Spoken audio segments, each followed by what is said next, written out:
In the heart of the bustling city of Cleveland, Ohio, a cloud of mystery looms over a series of gruesome events that unfolded in the mid-1930s.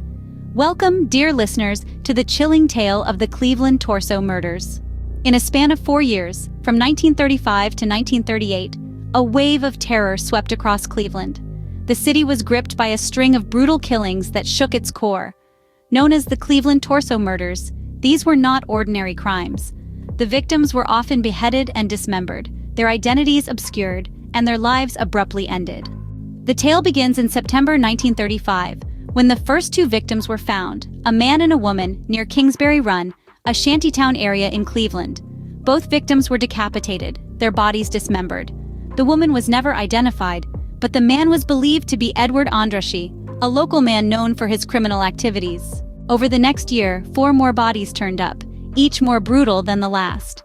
The killer, who came to be known as the Mad Butcher of Kingsbury Run, seemed to have a chilling signature. The victims were always decapitated, often while still alive, and their bodies were dismembered and discarded like rubbish. Despite the best efforts of law enforcement, the killings continued unabated. In 1937, 3 more bodies were found, bringing the total to 9. The city was in a state of panic, and safety seemed like a distant illusion. In response to the escalating crisis, Safety Director Eliot Ness, a man known for his role in bringing down the infamous gangster Al Capone, stepped in. He implemented a series of measures, including raids on Kingsbury Run and the burning of the shantytowns. Despite these drastic actions, the killings did not stop. In 1938, the final 2 victims were found.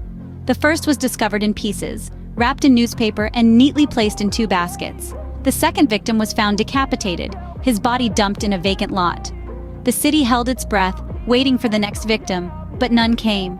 As abruptly as they had begun, the killings ceased. The case of the Cleveland Torso murders remains one of the most disturbing and perplexing unsolved mysteries in American history. Despite the efforts of Ness and his team, the Mad Butcher was never caught, and the identities of most of his victims remain unknown. The story of the Cleveland Torso murders serves as a chilling reminder of the darkness that can lurk in the heart of a city. It's a tale of fear, brutality, and a mystery that remains unsolved to this day. Despite the passage of time, the shadow of the Mad Butcher of Kingsbury Run looms large over Cleveland, an eerie testament to a reign of terror that gripped a city and a mystery that refuses to be forgotten.